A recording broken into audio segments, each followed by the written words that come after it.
দেখো কত কাজ পড়ে, বাসন মাজা রয়েছে, রাতের বাসন 1 ড্রাম ভিজিয়েছি।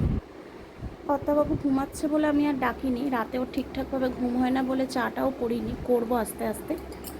তো আমি এদিকে বাসি যে কাজগুলো ছিল করে মোটামুটি পরিষ্কার হয়ে নিলাম, জিনিসপত্রগুলো বের করে নিলাম, চাটা রেডি করে রেখেছি, বসাবো।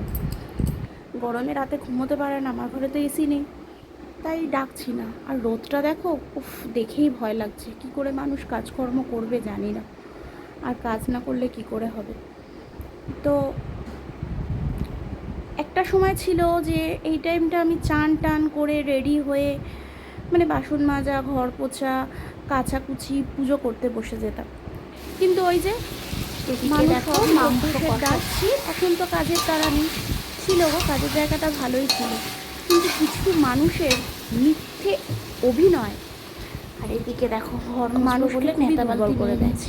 তো এটা বলার কারণ হচ্ছে বাড়ি থেকে আমাকে সাপোর্ট করেছিল কাজের জায়গায় যাওয়ার জন্য, কাজ করার জন্য, কিন্তু সাপোর্ট করেনি আমার কোম্পানি। কাপড়গুলো কেচে মেলা হয়ে গেছে, গাছগুলো দেখো, সব থেকে বড় কথা জল দিতে হবে। কি কষ্ট পাচ্ছে ওদের মধ্যে। এদিকে দেখো বকো শুয়ে রয়েছে, মাংসর ঝোলটা হয়ে গেছে, আর ভাত চাল ধুয়ে রেখে দিলাম, যদি দুপুরে আসে তাহলে ঝটপট করে ভাত দিতে পারবো। আর বাসন দেখো, দুটো মানুষের বাসন, পারছি না, করতে তো হবে। যদি নিজের মানুষটা বোঝে তাহলে ভালো লাগে। তো যাই হোক, থাকো, সমস্ত কিছু কমপ্লিট করে ঘুরেতে কটা বাজে দেখবে, 1:10। চান সেরে চলে আসলাম, চান হয়ে গেল। দেখো এগুলো সব মেলে দিয়েছি। বাইরের রোদটাকে দেখো, যেন আমাকে খেতে আসছে। কি করে এই রোদে বাবা, দাদা, আমার বর, মানুষটা কি করে এরমভাবে কাজ করবে জানি না। উফ, কি মারাত্মক রোদ। সূর্য দেবতা এবারে একটু ক্ষান্ত হও, আর দিও না। সবার এসি কেনার ক্ষমতা নেই। এই কষ্টে কত গরিব দুঃখীরা রয়েছে, আর আমাদের খুব কষ্টে পয়সা ইনকাম হতে পারে। আমার ব্যবসা রয়েছে, অনেকটা সময় সিজন ওয়াইজ বাজছে। ঘড়িতে দেখো প্রায় 12টা বাজে। আর বাবার তো আমার এই মাঝে মাঝে না খুব রাগ ওঠে, জানো তো। 60+ এজটা মানুষের একটা জিনিসে পেট ভরে করা যাবে। আমি এক কাজ করছি, আরও 5জন কাজ করছে, সবাই করে কিন্তু ওই যে মানুষের লোভ মানুষকে অনেক মাজা হ্যাঁ বন্ধ করে দিয়ে আমি আমার কাজের কথাই বলছি। মাথাটা হঠাৎ ঘুরছে। কি বলতো, মানে একটু মানে আমি তোমাকে বলতে পারছি না, কারণ চানও হয়ে গেছে। জায়গাটা একটু পরে মানে আমি চাইছি না সেরকমভাবে ডিক্লেয়ার করতে। আমার হলে খাবো না। সেলস লাইনে আমি জব করতাম, তো সেখানে মানে একটা মানুষ একজন, প্রত্যেকটা মানুষ একটা করে কোম্পানিতে কাজ করছে, ঠিক আছে, বাট এই মেয়েটাকে সরিয়ে নরম মাটি সরিয়ে এটা খেতে ক্যাপচার করতে হবে। এরকম কিছু মানুষের মেন্টালিটি থাকে, বাট আমাদের নয়। যে ওকে ভাত, কারণ হচ্ছে আমরা চাই সবাই অন্তত আমাদের সাথে খেয়ে চলে আসো। আর কাজ করাটা আমার দরকার এই কারণে ছিল, আমার বাবার বয়স হয়েছে গো, বাবা পারে না এখন কাজ করতে। মা বাবাকে দেখার দায়িত্ব প্রত্যেকটা সন্তানের থেকে থাকে, সেটা ছেলে হোক বা মেয়ে। এটা আমি বিশ্বাস করি, এবং তোমরাও আমার মতে একমতই হবে আমি জানি। তো সেখানে দাঁড়িয়ে আমি কিছু বাবা মায়ের জন্য করব, কাউকে ভালোবেসে কিছু দেব, এই জন্য কাজটা করা। আর বাড়ির তো সবসময় একাই থাকি, ঠিক কি না? বাইরে 5জনের সাথে মিশলে টাইমটাও কেটে যায়।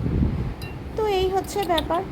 আর এদিকে দেখো রান্নাঘরে চলে এসেছি, এই গরমে মাংসটা ম্যারিনেট করে রেখেছি, ওকে দিয়ে আলুটা ভাজছি। ঘরগুলো মোটামুটি পরিষ্কার, বাট মুছতে হবে, ওটা দিয়ে ভাত দিয়ে রেখেছি। দেখো না পুষলে কেমন কেমন লাগে। আর একটা মাংস নিয়েছি।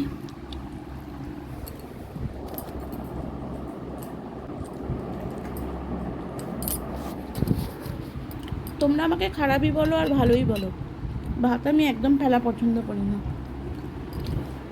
3 দিনেরও যদি ভাত হয়, যদি ঠিক থাকে আমি খেয়ে নেবো।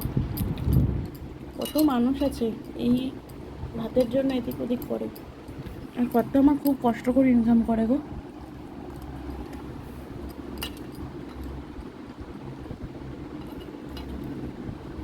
ভাত আমি ফেলি না। আর ওই যে দেখো ফুটি দিয়েছিলাম, জল, শাক, ভাত মেখে দিলাম। তো চলো আজ এই পর্যন্তই, দুপুরের খাবারটা খেয়ে নিই, যে খাবে চলে আসো। এটা তো অনেকটা টাইম পর আবার আসলাম, প্রায় এখন 6টার কাছাকাছি বাজে। খেয়ে দিয়ে শুয়েছিলাম, একে দেখো ঘুম থেকে উঠে বাবুকে একটু ধরলে তবে খাবে। দেখো বিছনায় কত কাজ না। অনেকে মনে করে খরগোশ খুব ঘর নোংরা করে, এদিক ওদিক হাগামোতা করে দেয়, ঘরে থাকলে গন্ধ হয়। আমি প্রতিদিন ঘর ফিনাইল দিয়ে মুছি, 1 নম্বর। 2 নম্বর হচ্ছে গন্ধ হয় একটা, কিন্তু ও বাথরুমটা মানে বড়টা করতো না, বড়টা ঘর নোংরা করতো। তাও ঠিক আছে, আমি ওর বেলাও পুষতাম, মানে রাত্রিরে কাজ থেকে এসেও পরিষ্কার করতাম। আর বাথরুমটাও বাইরে করে আসে, এই ঘরটাই থাকে, ওই ঘরটা একদম যায় না। এখান দিয়ে বেরিয়ে ব্যালকনিতে গিয়ে বাথরুম করে আসে, ধুলে চলে যায়। পটিটাও বাথরুমে করে, আবার মানে গোল গোল তো, মানে একদম মানে কি কাগজ দিয়ে তুললেই উঠে যায়। ঘরে করে খুব কম, বাইরেটা গিয়েই করে, তো ওই জন্য কোনো অসুবিধা হয় না। আর একে আমি, তোমরা হয়তো বলবে, মনে করবে মিথ্যে কথা, না একে আবার আমি পাউডার লাগিয়ে দিই পরিষ্কার করে। ফার্স্ট লাভ পরিষ্কার একটা তুলো নিই, তুলোর মধ্যে একটু জলের মধ্যে একটু গোলাপ জল দিয়ে তুলোটাকে দিয়ে গাটা মুছিয়ে পাউডার দিয়ে দিই। তো সেরকম ঘর আমার গন্ধ হয় না। এখন জানি না তোমরা কি মনে করবে না করবে। আর এদিকে দেখো জামা কাপড়গুলো তুলবো, ঠিক আছে, জামা কাপড়গুলো তুলে এগুলো সব শুকিয়ে গেছে, এগুলো সব গোছাবো। সব শুকিয়ে গেছে, এত এত রোদের মধ্যে ভীষণ গরম। মানে মানুষ কী করে যে কাজকর্ম করছে বা করবে, এগুলো সব গুছিয়ে ওদিকে সব শুকিয়ে গেছে, ওদিকে তোমার এগুলো সব গোছাবো। প্যান্টটা পর্যন্ত শুকিয়ে গেছে, এই মোটা ধসকা প্যান্টটা শুধু একটু নরম আছে এই দিকটায়, তাও অসুবিধে নেই। তোলা হয়ে গেল, এগুলো সব গুছিয়ে নিয়ে এদিকে দেখো ঘুরতে 6টা বাজে, বাসনগুলো সব পরিষ্কার করবো, গুছিয়ে রাখবো। ভাতটা বসাবো, ভাতটা এখন বসাবো না, 7:30, 8টা, পৌনে 8টা, 9টা, পৌনে 1টার দিকে বসাবো। দেখো চাল আমি ভিজিয়ে ভাত করি, চালটা ভিজিয়ে দিই, সুবিধা হয়। বাসনগুলো সব গুছিয়ে নেবো। এদিকে এই ঘরে জানলাটা ওপেন করে দিই, নাহলে না গুমোট লাগে। এখানে আগে খুব সুন্দর হাওয়া আসতো, ওই দিকটা একটা পুকুর আছে, যে এই দিক, মানে এই বাড়িটা তো আমরা যখন নিয়েছি তখন এই বাড়িটা শুধু একদম গ্রাউন্ড ফ্লোর ছিল, তো ওই পুকুর থেকে না খুব সুন্দর হাওয়া আসতো। এই রিসেন্ট এই বাড়িটাই মানে এতটা বড় হয়ে করে ফেলেছে, তো পুকুরটাও দেখা যায় না, সেরকম হাওয়াটাও আসে না। নাহলে আমরা কি এই ঘরেই থাকতাম, ওই ঘরে খুব কম যেতাম। তো যাই হোক, সন্ধ্যা দেবো, এখনও টুকটাক কাজ বাকি, ঘুম থেকে উঠলেই কাজ, মেয়েদের ওটাই লাইফ। আর দেখো সন্ধ্যেবেলায় বিকেলবেলায় অর্থাবাবু একটু ফল এনে রেখেছে, বাট আমি মানে কি বলো তো, ওটা খাই না, আমার ভালো লাগে না। যে আঙুর এনে রেখেছে, তাও 2 দিন হয়ে গেল, দেখো কলাগুলো কালো কালো হয়ে গেছে, খেতে হবে। আঙুরটা খেয়েছি কটা আর রয়েছে, তো এই হচ্ছে এখনও কাজ বাকি। তো চলো আজ এই পর্যন্তই, এখানেই শেষ করলাম। আজ তবে যাই, বাকি কথা কালকে হবে।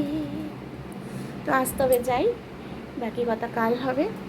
তোমরা সবাই আমার পাশে থেকো, আমার সাথে থেকো, আর এরমভাবেই আমাকে একটু সাপোর্ট করো, যাতে আমি একটু এগিয়ে যেতে পারি। তো চলো আজকের জন্য টাটা।